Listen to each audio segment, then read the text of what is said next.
제가 원고에 없는 이야기를 좀 하려고 하는데, 목사님 왜 이렇게 살이 많이 빠지셨냐? 제가 지금 빠진 거거든요, 이게. 예. 제가 원래 107kg가 나갔습니다. 그러니까 106.9kg가 나갔는데, 제가 오늘 아침에 재보니까 87kg니까 약 20kg를 감량을 했어요. 근데 딱 100일 걸렸습니다. 100일 동안 20kg를 감량했는데, 여러분 살 빼는 게 쉬울까요? 어려울까요? 굉장히 어렵습니다.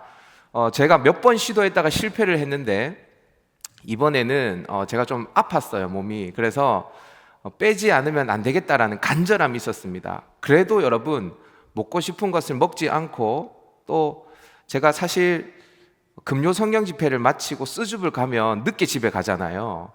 그렇게 하더라도 토요일 아침에 일찍 일어나서 운동을 하러 갔습니다. 그러니까 끊임없이 운동을 하고 식이 조절을 했는데, 힘들고 포기하고 싶을 때마다 제가 생각했던 사람이 있습니다. 누군지 아세요? 제 딸과 아들입니다. 제 딸과 아들 생각을 계속하면서, 그 아이를 사랑한다면 말로만 사랑하는 것이 아니라 내가 건강해야 사랑하는 것이다 라고 생각이 들어서, 그 아이들을 생각하면서 이제 운동을 하곤 했죠. 이렇게 사랑이라는 것은 무서운 힘이 있습니다. 여러분, 혹시 여러분들은 누군가에게 사랑을 받아본 적이 있습니까? 그리고 누군가를 사랑해 본 적이 있습니까?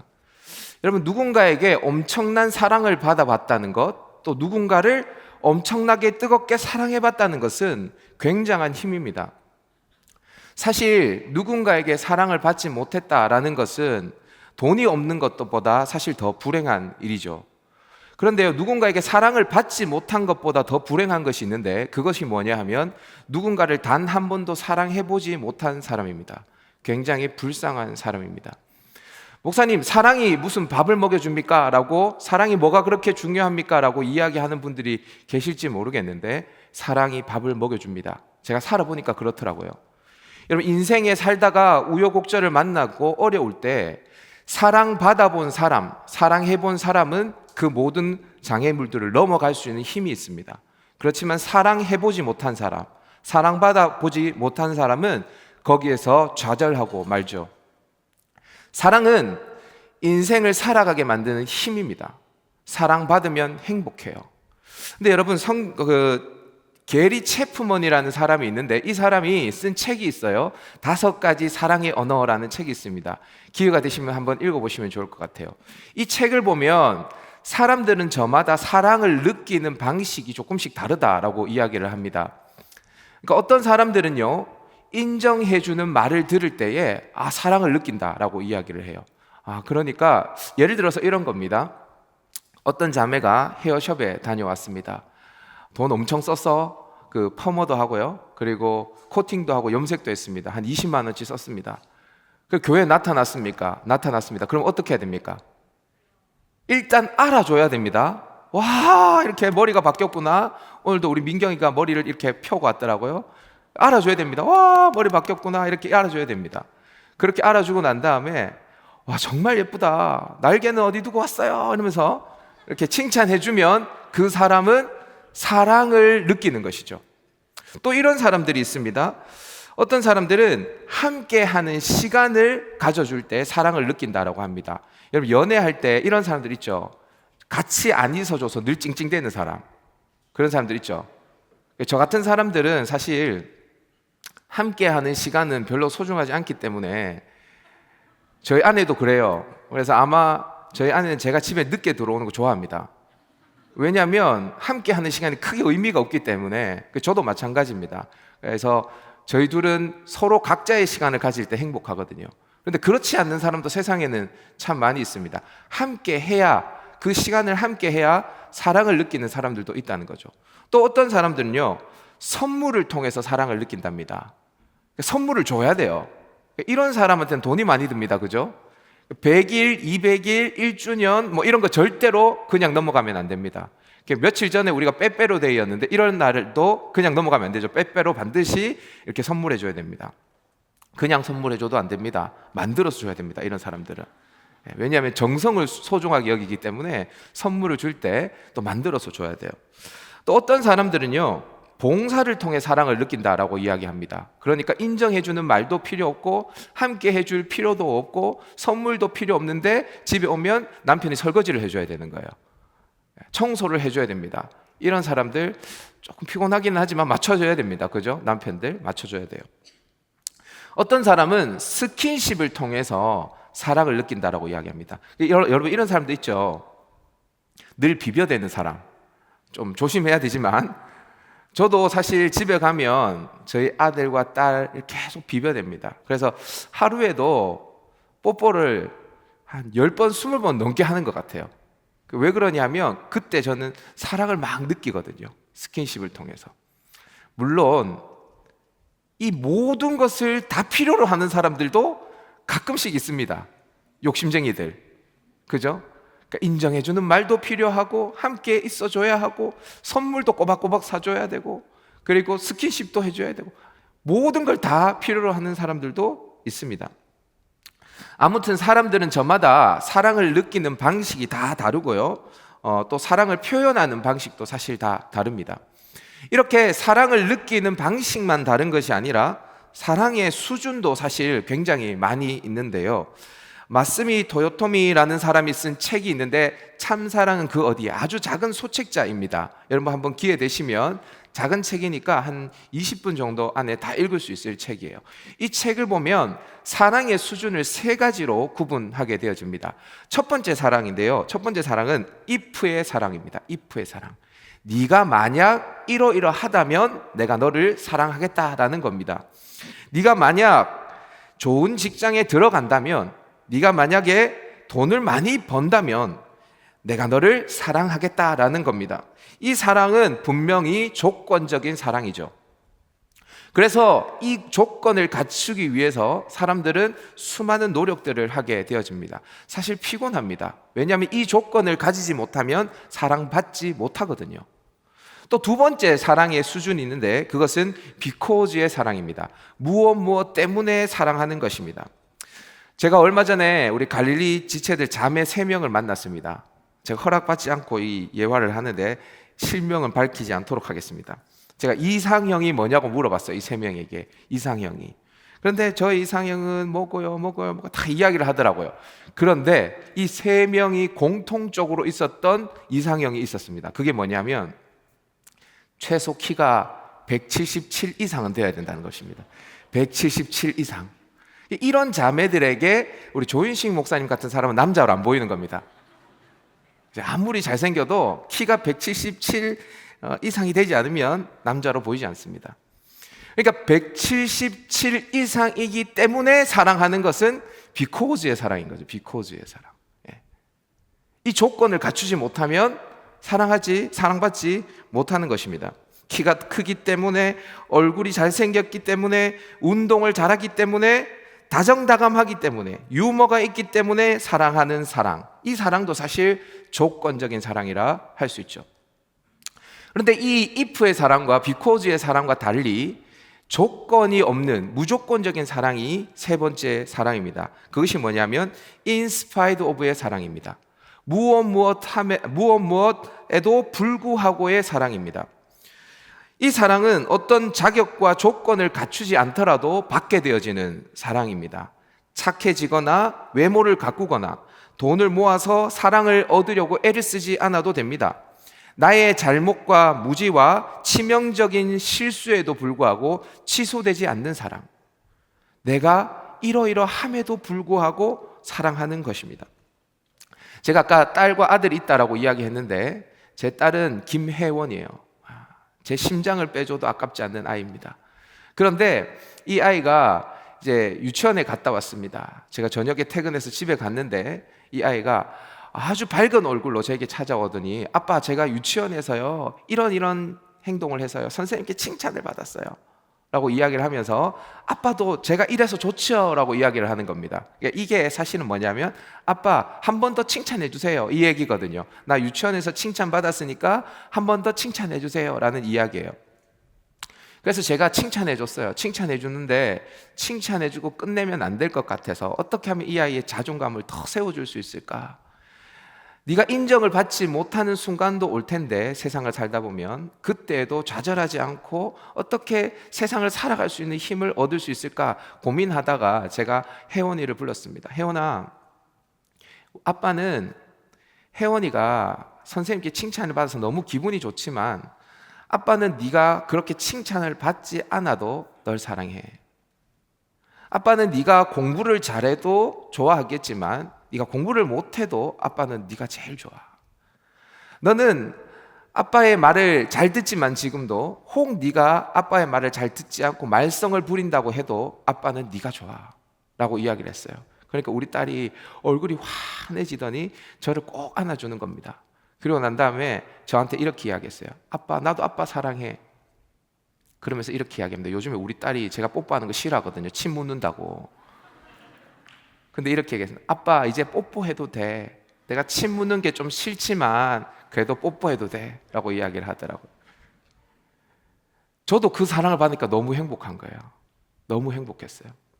근데 여러분, 사실 엄밀히 말하면 제가 제 딸을 사랑하는 것도, 제 딸이 저를 사랑하는 것도 인스파이드 오브의 사랑, 무엇함에도 불구하고의 사랑은 아니죠. 왜 아니냐면요, 제 딸을 제가 왜 사랑합니까? 딸이기 때문에 사랑하는 것입니다. Because의 사랑이죠. 사실 딸을 향한 저의 사랑도 조건적인 사랑이라고 할 수 있습니다. 만약에 이 아이가 제 딸이 아니라면 사랑하지 않을 수도 있겠죠. 그렇지만 제 딸이기 때문에 사랑하는 거예요. 여러분, 이런 기준으로 우리가 세상을 살펴보면 이 세상에서 조건이 없는 사랑을 과연 우리가 만날 수 있을까요? 무조건적인 사랑, 무엇함에도 불구하고 내가 아무리 망나니 짓을 하더라도, 내가 아무 사람들에게 사랑받을 짓을 하지 못한다 할지라도 그럼에도 불구하고 나를 사랑해주는 그 사랑을 우리가 경험할 수 있을까요, 과연? 사실 없을 것 같지 않습니까? 근데 여러분, 오늘 성경에 보니까 그 사랑이 등장하고 있습니다. 여러분, 성경을 오늘 보면 요한복음 3장 16절인데 이 성경의 문장은 성경에 있는 문장 중에서 가장 유명한 문장이라고 할 수 있습니다.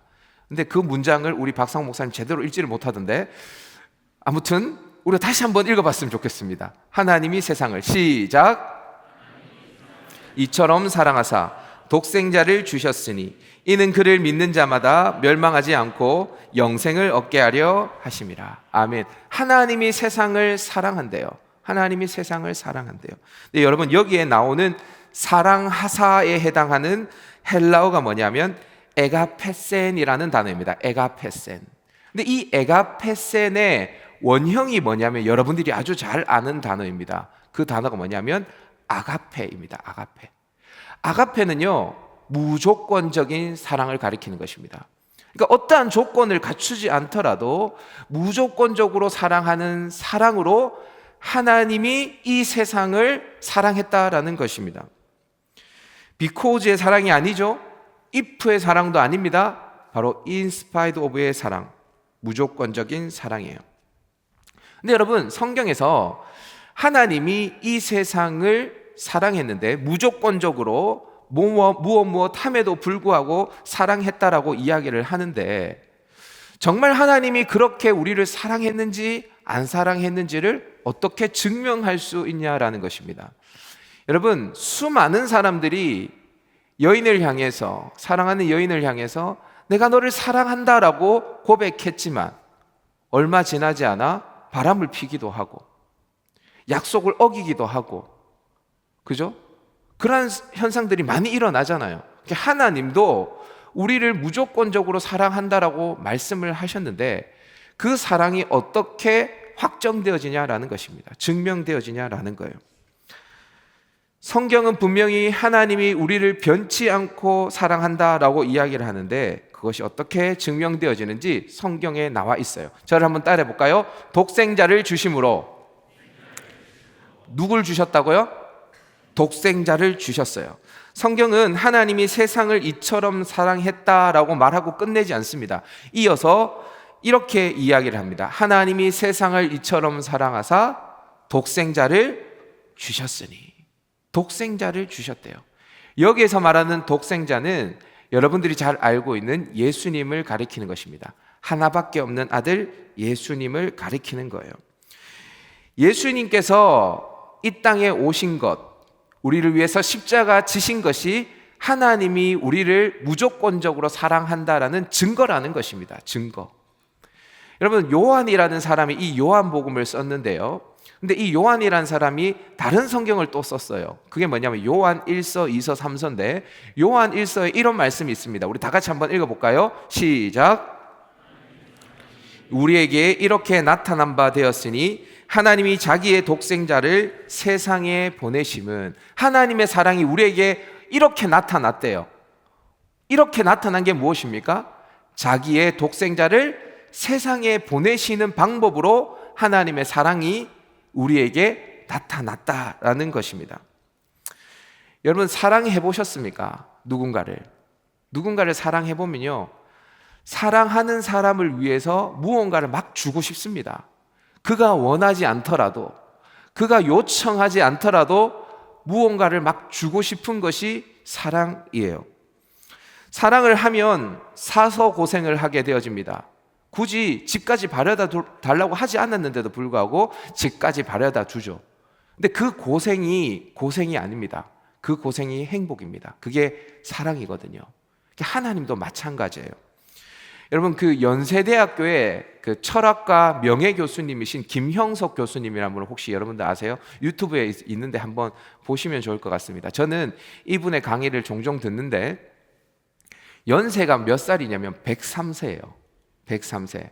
이 교수님이 친구가 누구냐면 숭실학교를 같이 다닌 친구가 누구냐면 윤동주 시인입니다. 윤동주 시인과 친구인데요.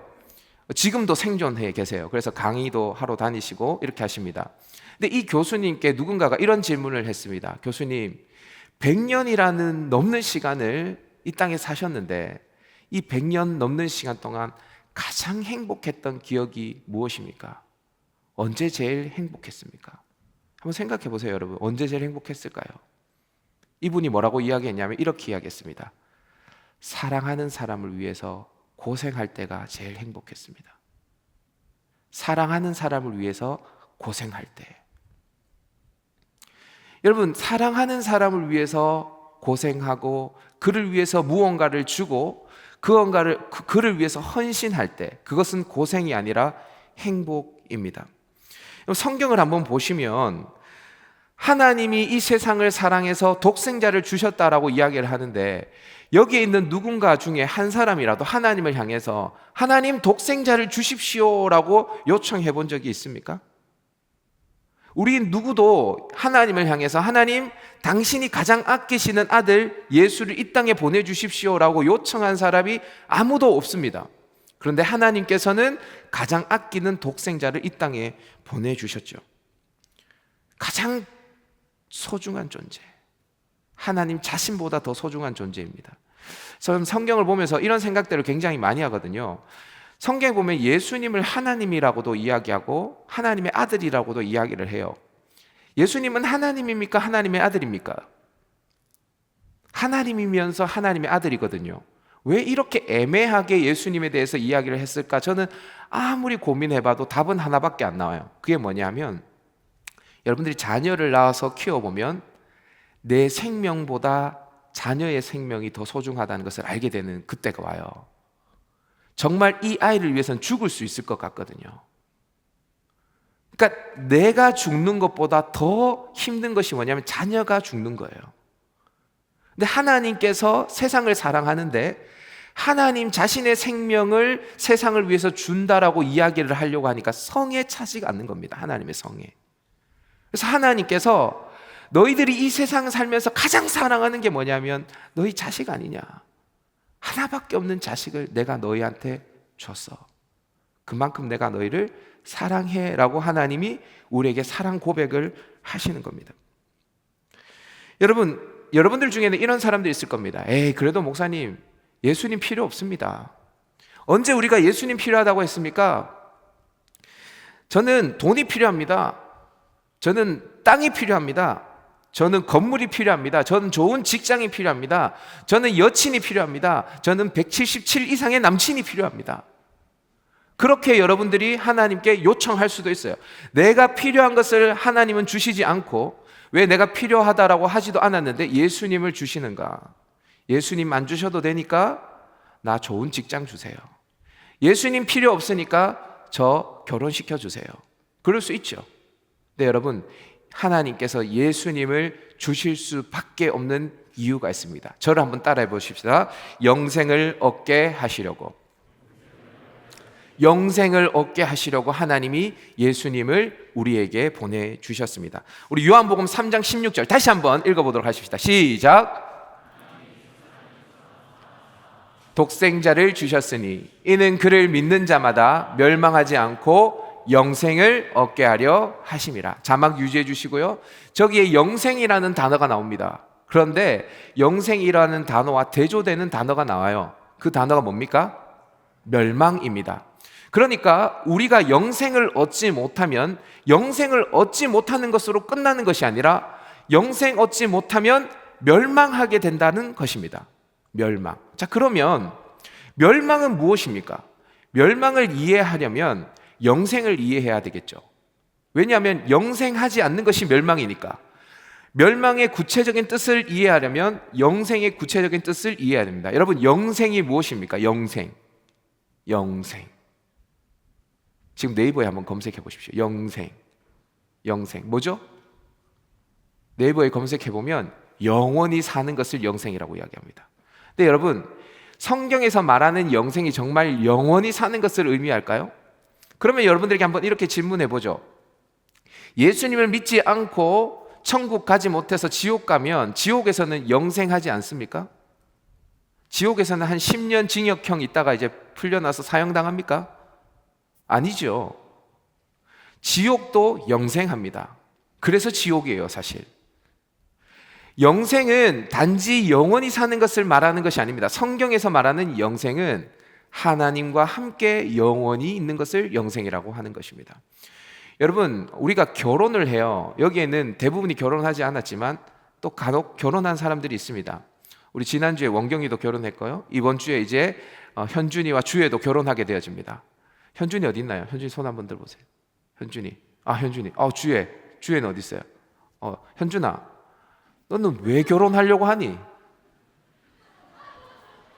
왜 결혼하려고 하니? 사랑하니까. 사랑합니까? 왜 사랑하면 연애만 해도 되지 않습니까? 결혼해야 돼요. 여러분, 사실 결혼이라는 게 하면 피곤합니다. 네? 알아요, 그거 여러분? 목사님은 하셨으니까 그런 말 하시죠. 이렇게 이야기하실 수 있는데 결혼 피곤해요. 결혼하면요, 갑자기 시어머니가 생깁니다. 우리 엄마 생일만 챙겨줘도 됐는데 이제는 아빠, 엄마, 시아버지, 시어머니 4명의 생일을 챙겨야 됩니다. 굉장히 피곤해져요. 결혼하면 명절에 여러분 그냥 들어누워 있지 못합니다. 구워야 돼요. 굉장히 피곤해요. 그럼에도 불구하고 왜 결혼하죠? 사실 여러분, 결혼하지 않으면, 연애하면 어떤 가능성이 있냐면, 사랑해서 연애를 하고 자주 보지만 언제 이 사람과 떨어질지 모른다는 불안감이 있죠. 근데 결혼은요, 영원히 함께 하겠다는 서약이지 않습니까? 그래서 결혼하는 것입니다. 영원히 함께 하고 싶어서 결혼하는 거예요. 마찬가지입니다. 하나님께서 왜 우리에게 영생을 허락하셨냐? 하나님과 영원히 살도록 하기 위해서 영생을 허락하시는 것입니다.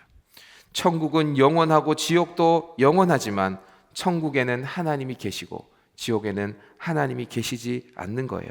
그래서 하나님이 우리랑 결혼하기 위해서 그의 아들 독생자를 이 땅에 보내주신 것입니다. 여러분, 이 세상의 모든 사람들은 다 죽습니다. 공부를 잘한 사람도 죽고요, 예쁜 사람은 예쁘게 살다가 죽고요, 177 이상 되는 오빠들은 높은 곳에 공기를 마시다가 죽고요, 돈 많은 사람은 돈 자랑하다가 죽고요, 많이 배운 사람은 그 많이 배운 것 때문에 사실 고생을 하다가 죽게 되어집니다. 늙어서 죽는 것이 아닙니다. 병들어서 죽는 것이 아닙니다. 성경은 말하기를 죄 때문에 죽는다라고 이야기를 합니다. 죄의 심판, 멸망으로부터 우리를 건져내기 위해서 이 죄의 문제를 해결해 주기 위해서 반드시 필요한 것이 바로 예수님의 십자가 죽음이기 때문에 하나님이 그의 아들 예수님을 이 땅에 보내주신 것입니다. 죄가 없으신 예수님의 생명만이 우리의 죄의 문제를 해결해 줄 수 있기 때문입니다. 왜 예수님의 생명만이 우리의 죄의 문제를 해결해 줄 수 있냐? 사실 여러분, 죄의 싹은 사망인데, 그래서 죄에 대한 값은 생명으로만 지불할 수가 있어요. 그런데 이 생명이 모든 인류의 생명의 값보다 더 귀한 값을 지불해야지 사실 가능한 것입니다. 이 죄에 대한 속죄가. 여러분, 예를 들어 여러분들이 100억의 빚을 지었어요. 그러면 90억 갚으면 탕감이 됩니까? 다 탕감이 되지 않죠. 100억의 빚을 지었으면 100억 이상의 값을 지불해야 이 모든 빚들이 탕감되어지는 것입니다. 마찬가지예요. 우리 모든 사람들의 죄의 값, 이 모든 사람들의 생명의 값을 다 더해도 도달하지 못하는 값이 예수님의 생명의 값입니다. 그래서 예수님께서 이 땅에 오신 것이죠. 하나님께서는 하나님의 사랑을 그의 아들 예수님을 통해 나타내신 것입니다. 우리 요한 1서 4장 9절 10절 말씀을 다시 한번 읽어보도록 하십시다. 시작. 세상에 보내심은 우리를 살리려 하심이라. 하나님이 우리를 사랑하사 우리 죄를 속하기 위하여 화목제물로 그 아들을 보내셨습니다. 왜 하나님께서 그 아들을 우리에게 보내주셨다고요? 우리의 죄를 속하기 위하여 화목제물로 그 아들을 보내셨습니다. 우리의 죄를 해결할 수 있는 유일한 분이 예수님이시기 때문입니다. 그러면 여러분, 이 사실을 알았다면 우리가 해야 할 것이 무엇인가? 딱 한 가지입니다. 저를 한번 따라해 보십시다. 믿어야 한다. 무엇을 믿어야 할까요? 이 사실을 믿어야 합니다. 여러분, 아무리 키가 177 이상이고 얼굴이 하얗고 운동도 잘하고 다정다감하고 재미가 있는 남자가 여러분을 좋아한다고 해도 만약 여러분들이 그 사랑을 받아들이지 않는다면 그 사람과 결혼할 수 없는 것이죠. 그죠? 아무리 그 형제가 여러분들을 사랑한다고 해도 여러분들이 그 사랑을 받아들이지 않는다면 여러분들은 그 사랑과 상관이 없는 사람이 되어지는 것입니다. 마찬가지예요. 하나님께서 아무리 아들을 이 땅에 보내시면서 우리를 사랑한다라고 이야기를 해도 그 사랑을 믿지 않으면 그 사랑은 내 것이 되지 않는 것입니다. 아무런 상관이 없어요. 그래서 오늘 성경에서 뭐라고 이야기하냐? 다시 한번 읽어보도록 하십시다. 요한복음 3장 16절 있습니다. 시작. 하나님이 세상을 이처럼 사랑하사 독생자를 주셨으니 이는 그를 믿는 자마다 멸망하지 않고 영생을 얻게 하려 하심이라. 어떤 자가 영생을 얻는다고요? 믿는 자가 영생을 얻게 되어진다라고 이야기를 합니다. 요한복음 1장에도 똑같은 이야기가 있는데요. 한번 다 같이 한번 읽어보십시다. 시작. 영접하는 자, 곧 그 이름을 믿는 자에게는 하나님의 자녀가 되는 권세를 주셨으니, 믿는 자에게는 하나님의 자녀가 되는 권세를 하나님이 주신다라고 이야기를 합니다. 착한 사람이 하나님의 자녀가 되어지는 것이 아닙니다. 성공한 사람이 하나님의 자녀가 되어지는 것도 아닙니다. 좀 엄밀히 말하면 교회에 나오는 사람이 하나님의 자녀가 되어지는 것도 아닙니다. 어떤 사람이 하나님의 자녀라고요? 믿는 자가 하나님의 자녀입니다. 오직 믿는 자가 영생을 얻게 되어지는 것입니다. 여러분, 여기에는 원래 교회를 다니셨던 분도 계실 것이고 오늘 처음 친구를 따라 오신 분들도 계실 것입니다. 저는 여러분들에게 어떠한 다른 선물보다 이 예수님을 선물로 주고 싶습니다. 성경에 보니까 베드로라는 사람이 누군가에게 이런 이야기를 했더라고요. 은과 금은 내게 없거니와 내게 있는 것으로 내게 주노니 곧 나사렛 예수의 이름으로 일어나 걸어라. 베드로가 그 안진뱅이에게 줄 수 있는 최고의 선물은 예수 그리스도였습니다. 사실 안진뱅이에게 줄 수 있는 것은 일어나서 걷는 것이 안진뱅이에게 줄 수 있는 최고의 것이었습니다. 그런데 베드로는 예수 그리스도의 이름을 선물로 그에게 주었습니다. 그리고 그는 일어나게 되어졌죠. 여러분, 하나님은 여러분들에게 무조건적인 사랑을 주고 싶어 하십니다. 그 사랑으로 여러분들이 인생을 살아가기를 원하세요. 이 사랑을 받게 되어지면요, 단지 죽어서 천국 가는 것이 전부가 아닙니다. 이 사랑을 받게 되어지면 이 순간이 천국이 되어지는 것입니다. 인스파이드 오브의 사랑, 무조건적인 무엇 불구하고의 사랑, 세상이 주는 거짓된 사랑이 아니라 이 참 사랑을 여러분들이 받으시면 좋겠습니다. 여러분들에게 필요한 것은 단 하나입니다. 믿으면 됩니다.